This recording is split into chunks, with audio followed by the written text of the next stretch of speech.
Carter Cash here, and today Random Destinations is at the Maramec Spring Park. That's Maramec with an A, not an E, and park as in this is a private park, not a part of the Missouri State Park system.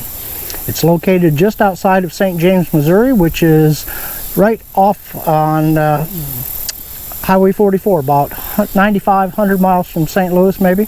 Now, because it's a private park, there are slightly different rules for visitation. One is there's an entry fee, $5 per car per day, or you can get an annual membership for $35 that lets you bring your car in, and however many people I guess you can pack in your car for a year. The Maramec Spring is the 5th largest spring in Missouri with 100 millions of gallons of water a day at 56 degrees Fahrenheit. The spring discharges from a cave about 350 feet below the surface. Today there's a trout hatchery operated by the Missouri Department of Conservation in what used to be the canal that fed the grist mill adjacent to the spring, and again we'll see this when we take a walk up there. Current fees to fish here are the same as they are in all Missouri trout parks, $5 a day for a daily tag or $8 a day for a Missouri fishing license. There are currently 58 campsites here at Maramec Spring Park. All the campsites sit along the bank of the Maramec River, which is just about maybe a quarter mile from where I'm sitting right now.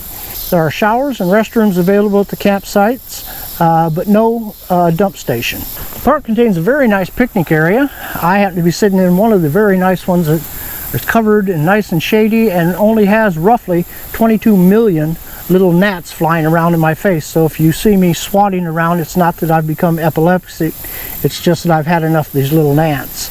There's also a small snack bar and store at the entrance, and they serve breakfast and lunch.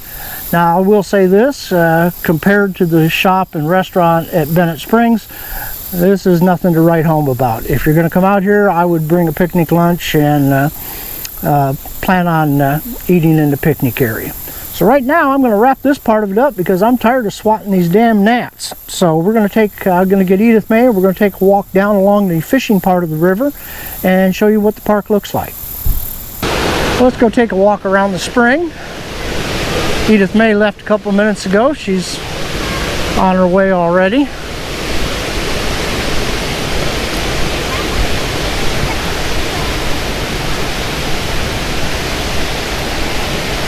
Very pretty.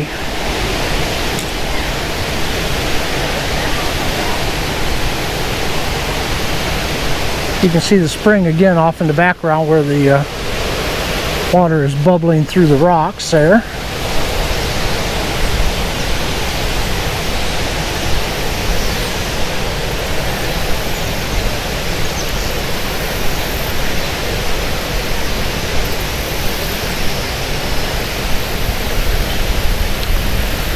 So the Ironworks Mill Race would have been a segment where they diverted water from the main spring into its own little canal to go up and drive the grist mill.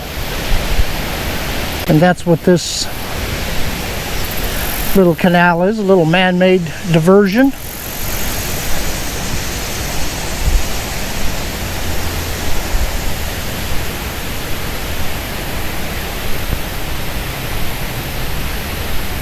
I believe this is the 5th largest spring in Missouri.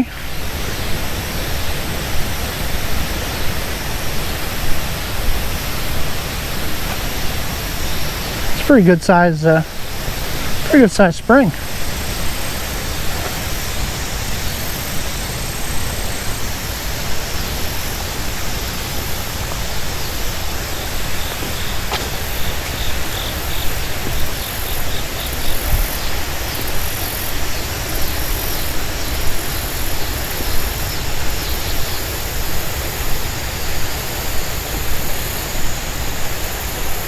There's a nice view of the spring itself. Somewhere on one of these 30 sheets of paper I'm carrying with me is the daily flow. And if I could read it and walk at the same time, oh, there's a nice sized trout right there. I don't know if you can see him. He can afford to be calm up here because I don't think there's any fishing allowed up here.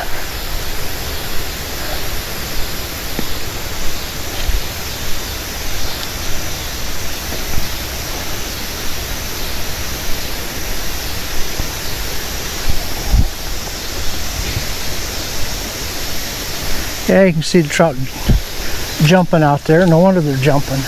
Oh, here we go.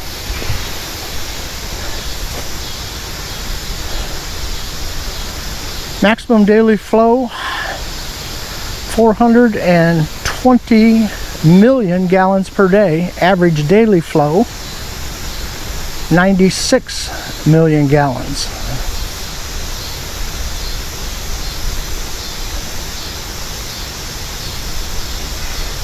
Pretty good.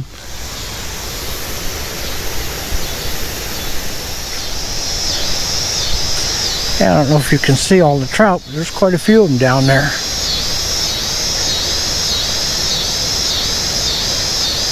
Nice sized ones too.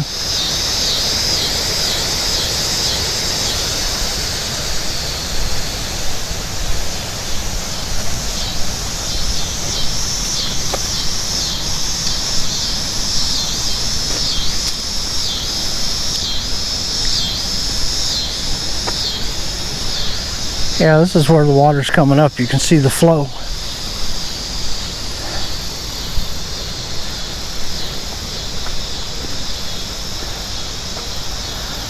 Oh, you can see the trout in there now.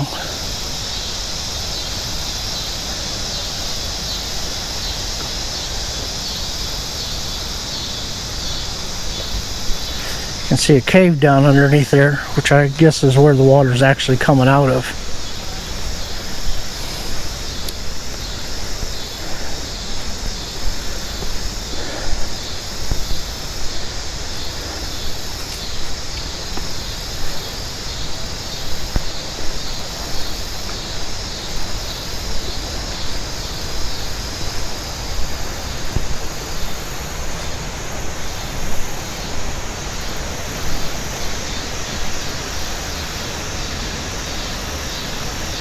Oh, we got something over here. Let's see what this says.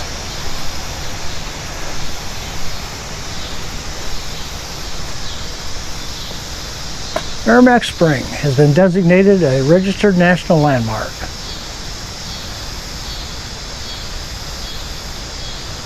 I don't know if it was designated in 1971 or if that's when they put the sign up, but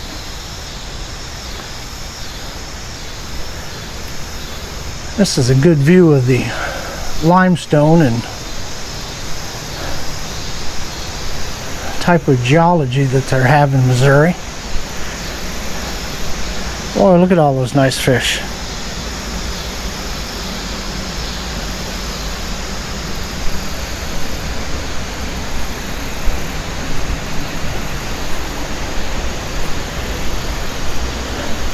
Very pretty and very cool.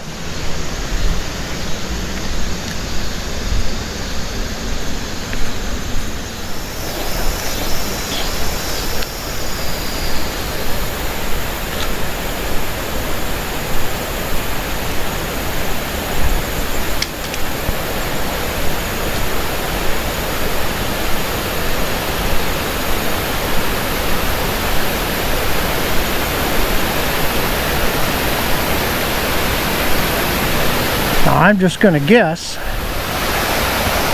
that this is where it was dug out to let the flow go through while that canal was being dug to put in the mill. And once the mill was in, then they came back and backfilled all this with rocks and stones and let it make a sort of a natural weir for excess water to go ahead and flow over when the dam's not, or the grist mill's not operating. All right, let's go catch up with Edith May.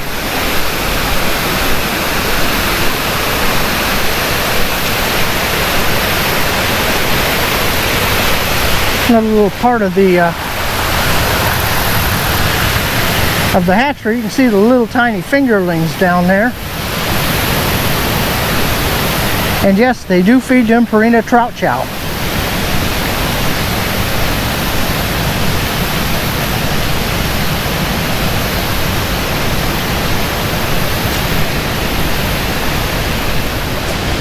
is kind of interesting if you ever get a chance to go through a hatchery and look at the procedures they have for raising trout. It's pretty complicated. A lot of effort goes into it.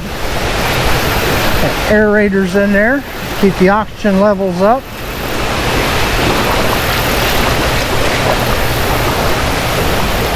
And you see the trout over here on this side are quite a bit bigger than the ones over here on the last side.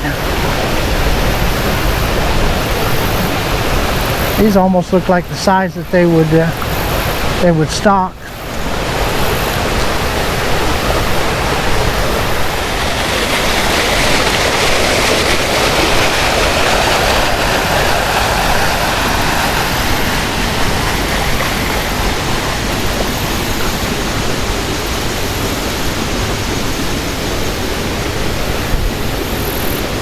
What's the difference between the ones in this enclosure and the ones in that enclosure right back there? These are just a little bit bigger than those. Just a little bit bigger? When we get all these stocked out here, we'll start stocking the ones up above. Okay, because I was looking at, that's what I thought, those looked about the size of. Different, but just a little bit. Okay, so these are the next ones to be released, or? Yeah, that next pool up there. We're stocking out this one right now. Ah. Thank you. Well, there, you heard that. One of those rare times in life I'm actually right. Or right enough that I'll claim it.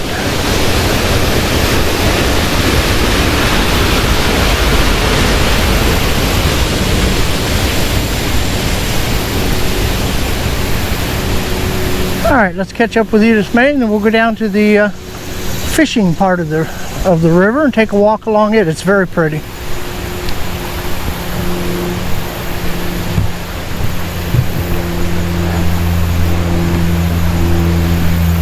You're on the wrong side of the bridge. Huh? You're on the wrong side of the road. I know. Oh, I guess I gotta go back there. No, you're going to come out at the same place. Huh? You're going to come out at the same place. Yeah, but I don't know of any way to cross over. Well, you could climb over, but Yeah, I don't if you're going to do that, I want it on film. No. Okay, I'm just gonna walk around and come that way. Alrighty.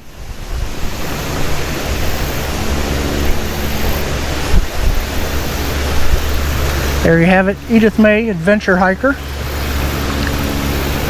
Declined the opportunity to climb over this railing. And I guarantee you, in the 20-some years I've known her, it would have been fun watching.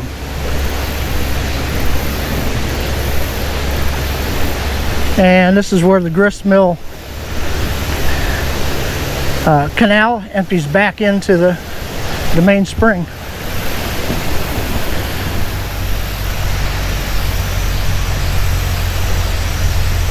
Now, I'm not an expert on mills, but I assume in addition to grinding corn and wheat for flour, you could also use the power of that water to have water operated tools such as saws or pulleys or belts or conveyors or whatever. I'm not sure what they did other than grinding mills or grinding grain, but I'm sure they had it figured out.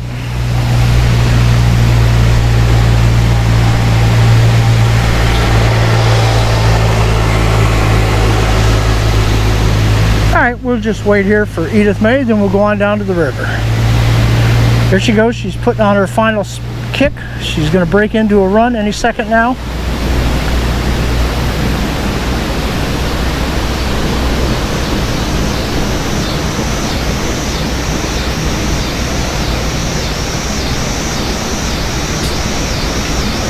That was pretty, wasn't it? GoPro, stop recording. Okay, don't stop recording.